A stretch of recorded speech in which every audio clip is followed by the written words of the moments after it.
Good evening, good afternoon, good morning, wherever in the world you are, and welcome to this program. Tonight, I would like to discuss the issue of should Zimbabweans go into the 2023 elections. This is an issue that has occupied social media, at least my social media group and some of the internet in Zimbabwe. And also, of course, the international community who are following this. Because we have got particularly our opposition that are determined to participate in these elections. So the question we would like to address tonight is, should Zimbabweans participate in the 2023 elections, or is this just another example of collective insanity where we are repeating the same, expecting a different result, i.e., we expect the opposition to win after 43 years of ZANU-PF rigged elections? That's the question we have tried to address tonight. And to help me discuss it, I've got Benjamin. Benjamin, would you like to welcome to greet the listeners? Okay, thank you very much for having me. Hello to our valued listeners. Thank you for joining us. Thank you, Benjamin. I think the way I thought we could approach this problem is start from the very beginning. Let's define elections are supposed to be held in a democratic country. Free, fair, and credible elections. That should be the basis. So the first question I've got to answer here is um, what is a healthy and functioning democracy? Uh, and I don't know whether Benjamin would like to define it, or I suggested the Abraham Lincoln definition, but you could go ahead. You could start. Oh, okay. So, what I would say, a healthy and functioning democracy, in my own view, is where where a people uh, have got the choice to, for example, to choose their leaders or choose a leader whom they feel will deliver whatever they they they want or that they see that is fit for them, and the the right to, the fundamental rights. I would look at the bottom of the pyramid of Maslow's hierarchy of needs, where all those are actually taken care of. The basic needs. That's a functioning democracy for me, where you have the right to free speech, as long as you're not infringing somebody else. You have the right to education. You have the right to choose what is what is what is good for you, in terms of, because whenever there is elections or whatever, every candidate promises different things or different agendas, or you know according to their own manifesto. It is up to you. It's like they're selling you the idea. If you like the idea, you make a purchase. How do you make a purchase? Is by going into the ballot box and putting your mark on whoever you feel best delivers what you want at that moment in time. So for me, that I, is I was thinking of mostly to democracy as maybe I should have defined it a bit better and say what is a healthy and functioning uh, democratic election. So I'm focused mostly on elections. And in this particular case, I would go to Abraham Lincoln's definition that democracy should be is a government of the people, by the people, for the people. And in this particular case, you can only fulfill those conditions in terms of elections if, at the end of the day, it is the people who decides who has got the mandate to govern the country, i.e., the people and the people alone in a free, fair, and credible election. We can narrow that down a bit further and talk about what is the uh, function of each of those three components, i.e., the ruling party, the opposition, and the people in a free, fair, and credible election. Okay, so the ruling party is obviously the party that is in, or the yeah, the party that is in, that is currently sitting, that is on in power, and their opposition. It may be not one, but a number of of candidates that are aspiring to become uh, the ruling party, like you said, and then the people are, you know, the majority. For example, in Zimbabwe, this is you and me, right? So our role in this, we we all have different roles. The ruling party, I would say, I would say is is obviously the current government, we may say, and their role. You mean towards, if I may, if maybe you can narrow it, their role towards elections or during their period of of government of yeah. The role of the ruling party would be to uh, make it possible to fulfill that basic requirement we defined above, i.e., make sure that elections are free, fair, and credible. They are tasked the responsibility. It is their responsibility to deliver free, fair, and credible elections, i.e., make sure the electoral process is credible. And in this case here, the opposition, in terms of election, their role in a healthy, functioning electoral system would be to make sure to hold the ruling party to account. If, for instance, as we're going to see later on in the case of Zimbabwe, the the the government fails to deliver a, a verified voters roll. It is for the opposition to highlight that, you know, and to flag it out and say, wait, wait, wait, wait, wait, wait, wait. You are not going to deliver free, fair, and credible elections here because you, as the government of the day, you were tasked to prepare for these elections and make sure that they're free, fair, and credible. And therefore, then you point out any shortcomings that may happen. That's what I was thinking about. Oh, okay. So which would bring me to, just maybe correct me if I'm wrong. Uh, for a verified voters role, would that not be the job of an electoral commission or an electoral body, which is supposed to be actually independent from government? Well, that should be the case. In fact, that brings us back to the third point, that Zimbabwe, do we have free, fair, democratic elections in Zimbabwe? That is the question that will immediately come to.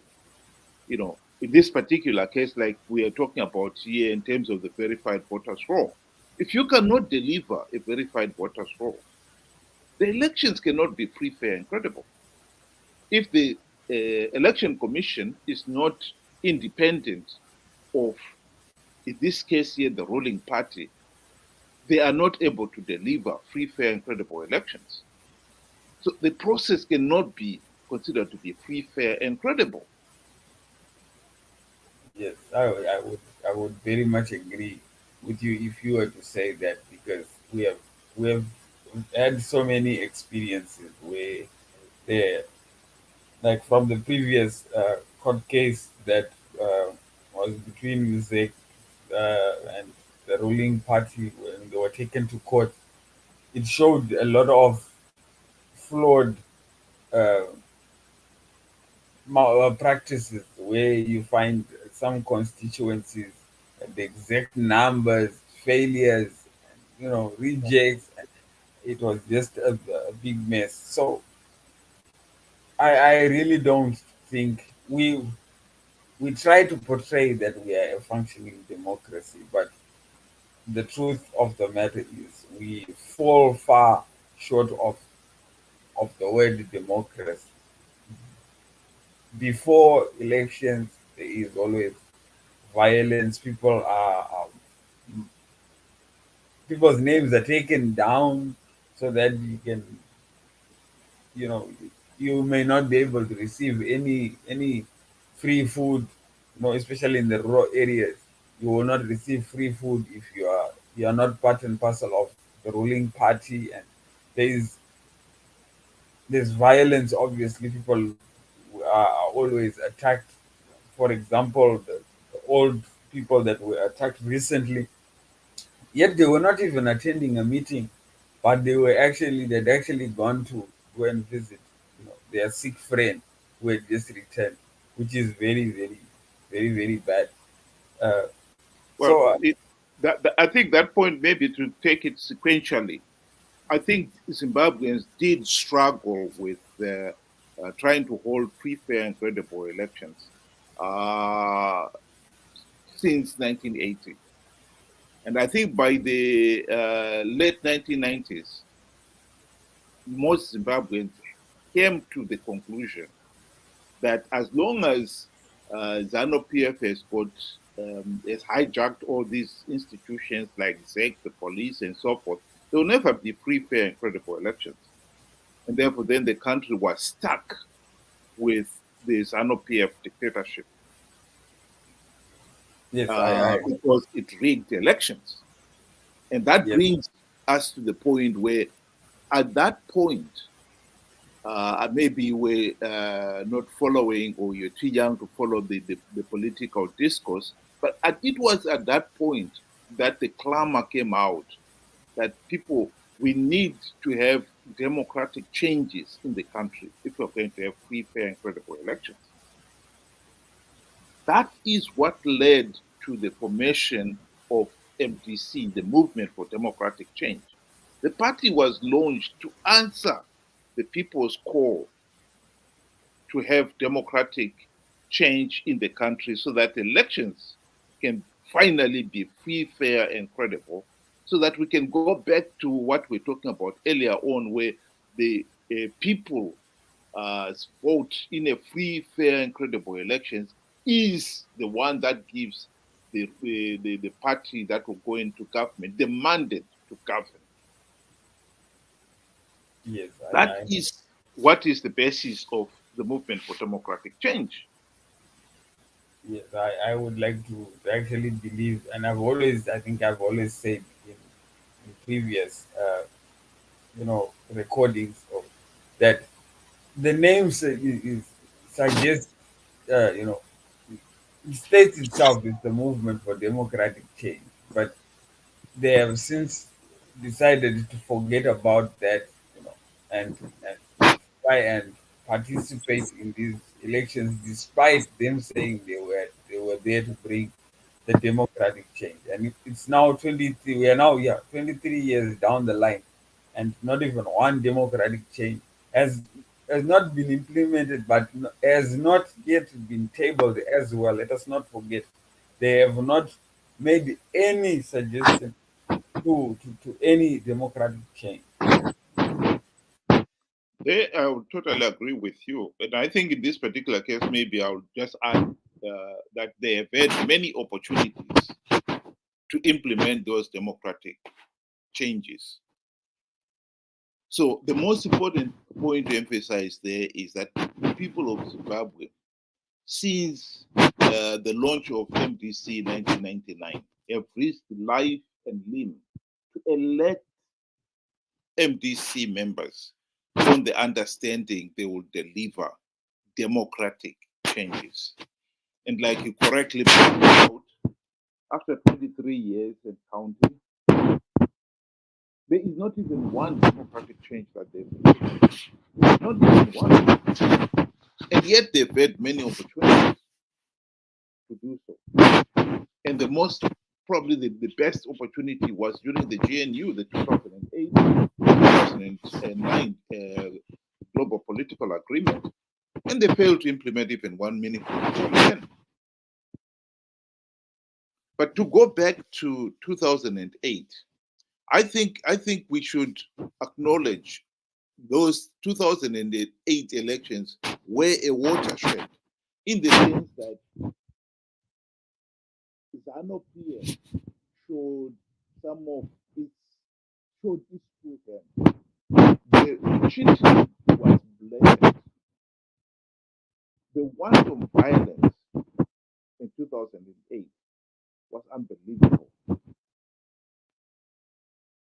That immediately brings back to us to the question of when you have seen all that violence, would it be realistic to expect that there will ever be fair and credible elections without reforms? Uh, Sorry, but I think your mic is, or there's a certain movement that is happening that I think the viewers could have missed what you were saying. If possible, if you can maybe just summarize what you were saying. Oh, so my mic is playing up, is it? Yes, there's like a certain echo, so it was not constant. It would dip and come back to normal and dip again. Oh, okay. All right. My apologies for that. Well, what I was saying is the 2008 elections, Zimbabwe 2008 elections, ZANU-PF showed its true hand because the vote rigging then was unbelievable. The March 2008 elections, ZANU-PF, it was clear they were losing it, and then they hijacked the process and stopped SEC counting the results, and they took over. And by the time they finished the counting of the results, uh, Morgan Tsvangirai and his MDC, who was supposed to be winning about 73%, his lead was reduced to 47% so that there could be a runoff. And then during the runoff, there was wanton violence, such that this was probably one of the worst violence that the country had ever seen, election-related violence since the country's independence.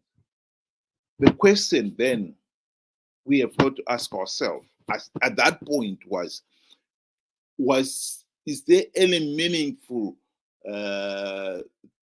thing to be learned by having the same elections without first implementing the democratic reforms to stop ZANU-PF cheating and using violence? That is the question I was asking you.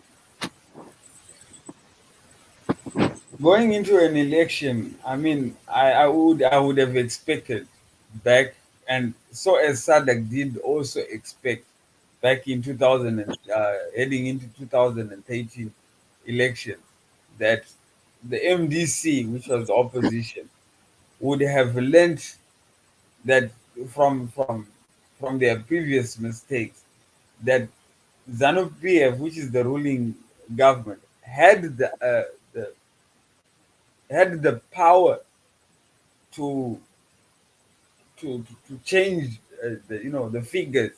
If they had the powers to change the figures from 73% to 47%, this would have shown MDC then that this whole process is so flawed. Even if you win, there is no way you can you know that you can get into power that way. So they were also just as surprised, and I think they were warned to say, if you uh, if you and your colleagues actually decide to go back and participate in these elections, regardless of the fact that you know that ZANU PF will rig these elections. It'll be your own funeral. And they were so confident. As always, you know, they are so confident before the election. After the election, it's another story. We are crying foul. So I think it's now, like as you said, we are just starting a new year. It's now 23 years down the line. And what would have changed this time around as we are going into the this year's election that we could say that they are going to participate in these elections and come out winners? Why? What have they put in place that would guarantee the vote of the people? And we all know it is nothing but just hot air as usual. So I don't see any meaningful change that would just it's like a ball from the blue. I don't see any meaningful change coming. Well, on that point, I totally agree because I think this is what the GNU, the 2008 to 2013 GNU was all about. SADC was the body behind it who managed to coerce ZANU-PF to sign the global political agreement that gave the birth to the GNU because they believed Zimbabwe could not have meaningful elections without reforms. And the primary purpose of the government of national unity was to implement the democratic reforms to stop ZANU-PF cheating, to stop the violence. And unfortunately, we all know that not even one meaningful reform was implemented. And hence we are where we are. But the point that we asked, the question that was asked in the last question that was asked was, is there anything new to be learned by continuing to participate in an election process that is so flawed? Clearly, there isn't. You know, and in this particular case, I think it is important that we should acknowledge that. And in this case, we actually have the opinions of some of the MDC, Triple C leaders themselves about participating in Zimbabwe's elections post 2008 without meaningful reforms. And one example of that opinion was given by David Coulthard. And in his book, the struggle continues, 50 years of tyranny in Zimbabwe. And in it, Coulthard admits that it is absolutely pointless participating in these elections. And this is what he had to say regarding the participation. The West aspect about the failure to agree a coalition was that both MDC, was talking a coalition between MDC Ngube, which he belonged to, and MDC Changirai, which was the other faction. And in the GNU, there were the two factions were represented in the GNU. Was that towards the election, the two factions failed to come up to form a coalition that both MDCs could now do the obvious thing, withdraw from the elections. So in other words, he is saying the failure to have the two agree on a coalition before the elections is what motivated them to participate. And therefore, then they could not do the obvious thing. The election process was so flawed, so illegal. And in the book earlier on, just picking that section, earlier on, he described to great length the flaws, the illegalities, that the only logical step was to withdraw, which would have compelled SADC to hold ZANU-PF to account.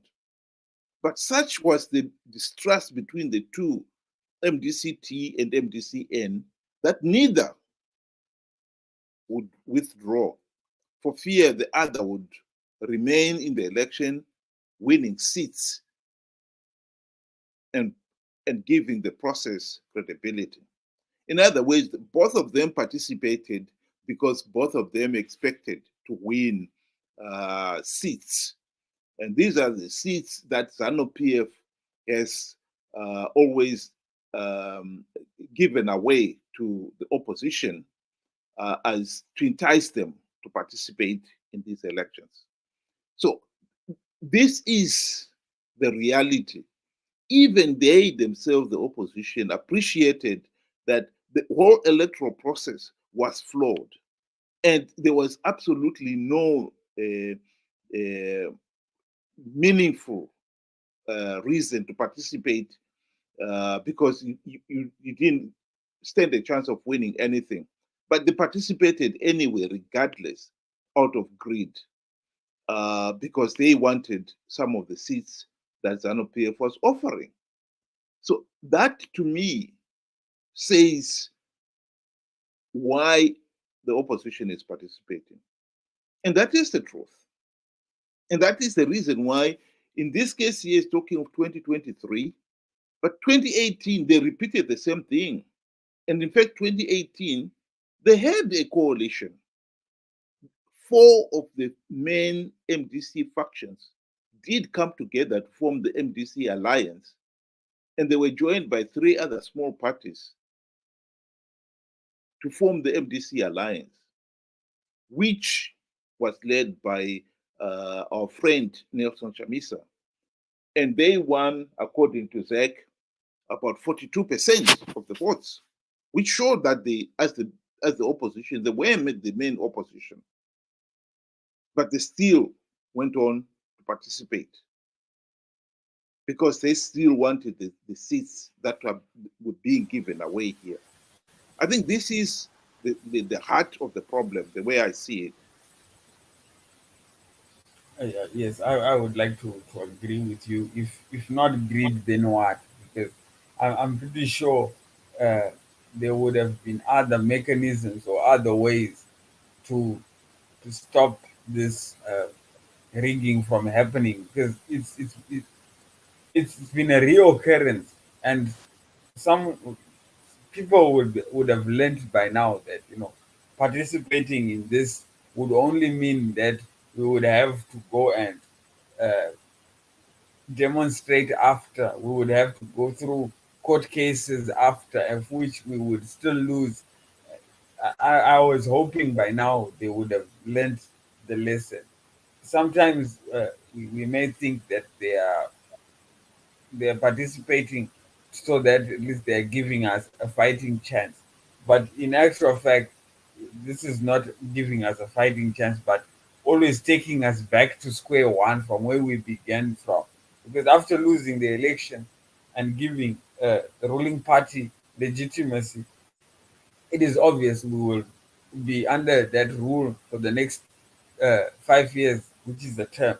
And this is always happening every single time. And yet the opposition assures the people, the voters, that this time around things are going to be different.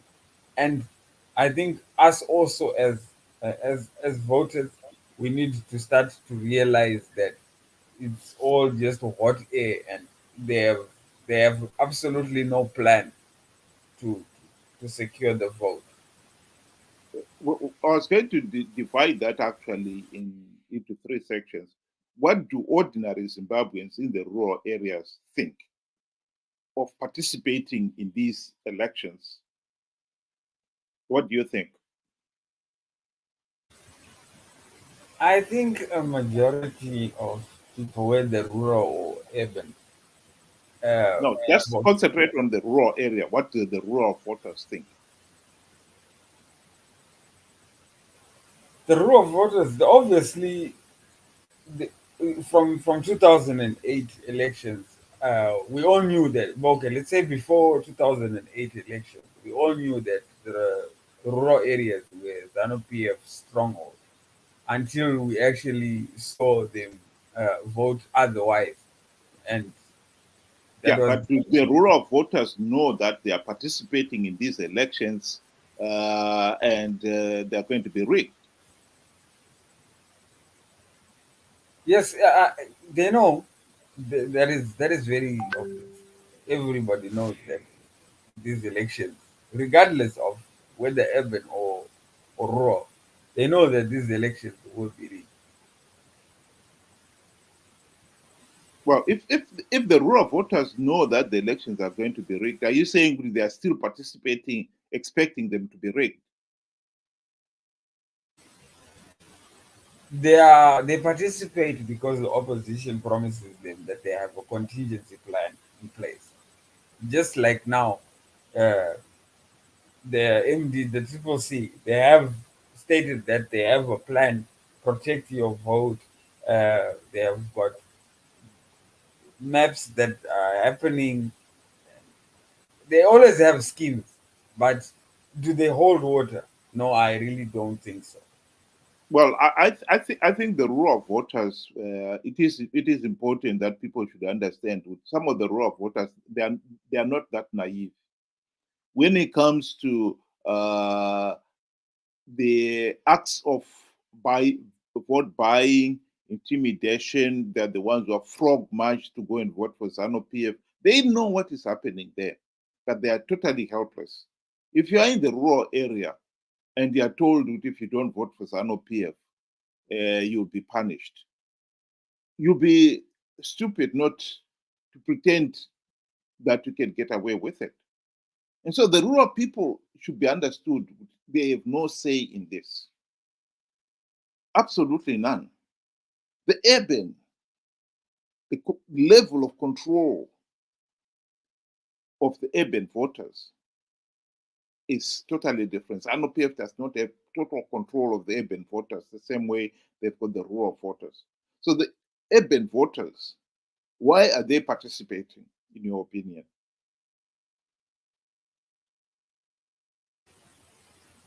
The urban voters, I think, yeah, the way you said it, I think is very correct.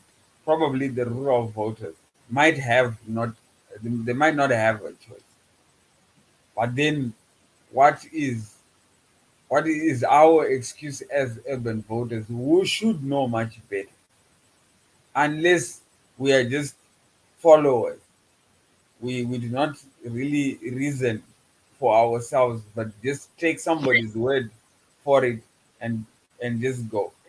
The whole participating issue, for me, it really doesn't make any sense, because we have been through this so many times. We should be able to learn, you know, that So why are the urban voters participating regardless if they know the elections are going to be rigged?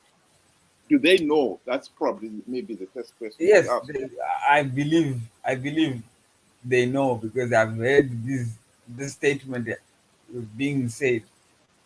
They say it in our native Shona language. They say azongobiwa zvagara zvakatangwa kudhara. So I personally believe that they actually know, but then there is also the element of, say, we cannot just let, they will just try anyway, if I may say. Well, It so they really, know and still they try because personally, I would say some of them they genuinely believe some of the uh, excuses that are given by the opposition that they are going to win, they are going to protect the vote, and all these other meaningless claims. But what I find ridiculous about the urban voter is that some of these claims the urban voter should be able to see through them themselves, and yet they fail to do so. I mean, it's one of the claims by the opposition why they believe they are going to win these coming elections and they're going to win big is that we are going to have mass voter registration and then they are going to vote in numbers. That is nonsense. They themselves set their own target of 6 million. They're going to register 6 million voters uh, as far back as 2018, soon after the last elections.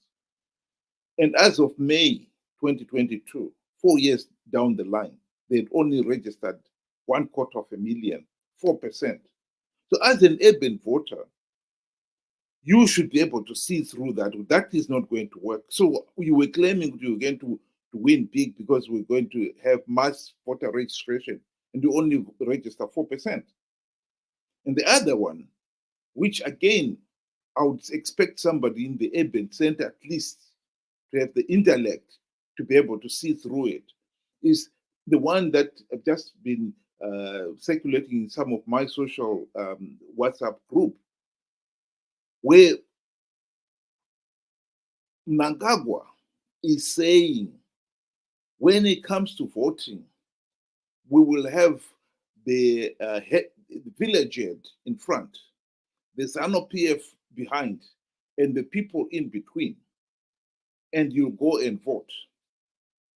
We will know who you voted for because we know who you are. And there is clear evidence that the claim that your vote is your secret in Zimbabwe is absolutely meaningless, because since 2008, in 2008, there was a constituency voters roll. That means for all the people voting in that constituency, which is about 30 to 40,000, they are all in one voters roll, and you can vote in any one of the polling stations in that constituency. That was changed. As of the last election, 2018, the number of polling stations had increased from 2,000 in total to 11,000. So there were about 10 polling stations in the constituency. Suddenly, there were now 50. What is more, the voters' roll was changed so that now, instead of it being a constituency voters' roll, it was a polling station voters' roll. You could only vote in one polling station and nowhere else. That clearly gave ZANU-PF the advantage that they will know the list of people who are voting in this polling station. They have got their names. And if the result of that polling station is counted, it's not counted together with all the other polling, it is counted in that polling station, nowhere else. They're not getting all the constituency boxes and then count them as one. No, each polling station counts its own votes. So they will know so many people at that polling station voted for ZANU-PF. So many people voted for the opposition. Even if it's about 500, even if 500 of in that polling station voted, if 300 voted for ZANU-PF, 200 voted for the opposition, their own system will be able to say, okay, we have got this list, gentlemen. Let's go through them. Who is likely to have voted for the opposition? So your vote is no longer a secret. That is the point. And you would expect somebody who is in the urban center, who is a bit more enlightened, would be able to see through that and say, no, this vote is no longer a secret. And so to pretend that it is a secret is nonsense. So that is one of the problems. But let's come to the intellectuals. What do you think the intellectuals think? For the intellectuals, I was hoping by now they would know better. But I think it is just a matter of they believe what they are told, and they just go in either way, none the wiser. It's baffling to see why people will always, they know this is what is going to happen at the end of the day. They act surprised why it happened at the end of the day, and then they take action after that it has happened. So I why do they keep doing the same simple mistake every time? Participate, rigged, lose, maybe cry foul, or demonstrate, or now we are going through court cases, lose. The result basically is just one thing. It's an unfavorable result.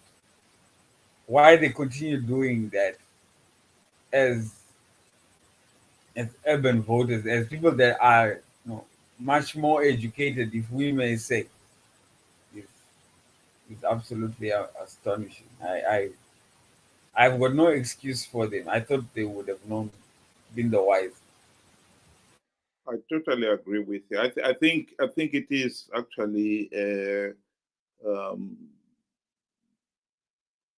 misnomer to call them intellectuals. If you're an intellectual, you're supposed to be intelligent enough to be able to look at the evidence put before you and come up with an intelligent conclusion. And why some of these people, and some of them have got university degrees, professionals, and some of them are in the diaspora. And they're the ones who are actually the bedrock of the opposition. And they are the ones who are encouraging the opposition to participate. Uh, in some cases, if they're not encouraging, at least they are not saying anything to discourage them participating.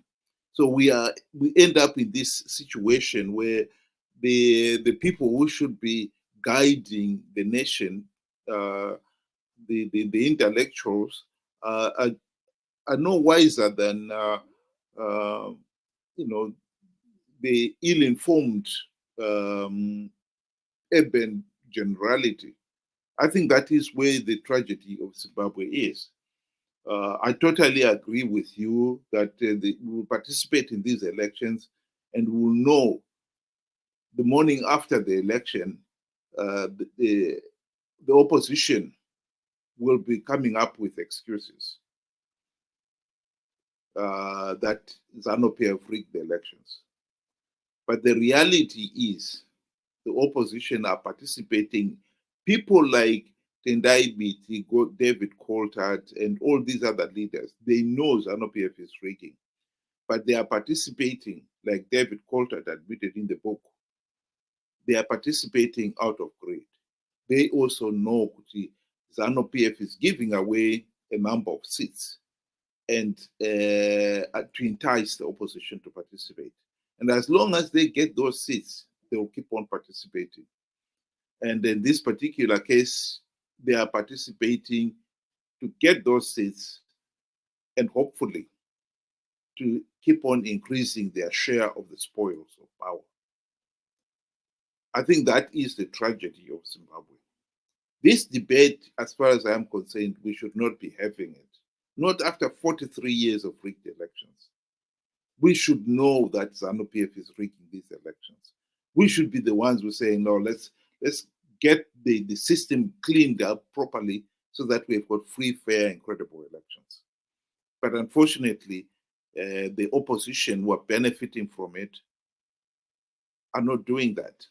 And the intellectuals should be able to give the rest of the populace the guidance on this is ridiculous. We can't keep on repeating the same mistake. They are the ones who are going along, and some of them hoping that they will share some of the spoils with the opposition. I think that is the tragedy of Zimbabwe. Would you like to give your closing remarks there, Mr. Benjamin? Okay, thank you. Yes. So in closing, I think, like you've said, after 43 years, 23 with our opposition to MDC, now to proceed, we should be wiser. That we are being taken for granted and taken for a ride by both the ruling party and the opposition, the current opposition that we have, which is Triple C. They're promising us uh, a lot of good contingency plans or a lot of schemes that have never ever worked for the past uh, 23 years. And it is now up to us as people or as an individual or as a voter to decide whether is it worth it or is it not worth it.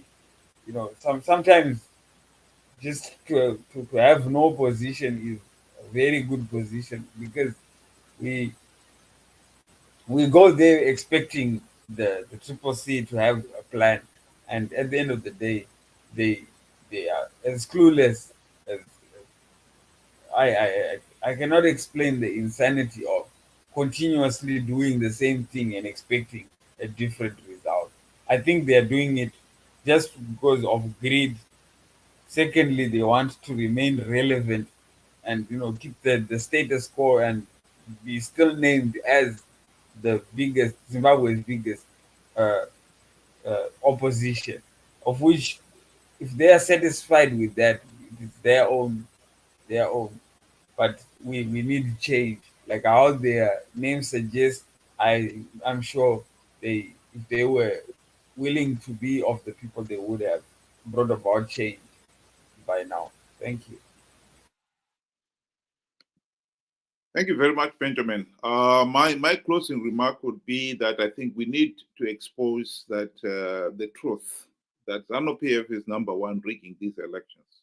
Number two, that the opposition is participating, knowing fully well that the elections are being rigged, and that by participating they're giving ZANU-PF legitimacy for the sake of the few gravy train seats that ZANU-PF is offering.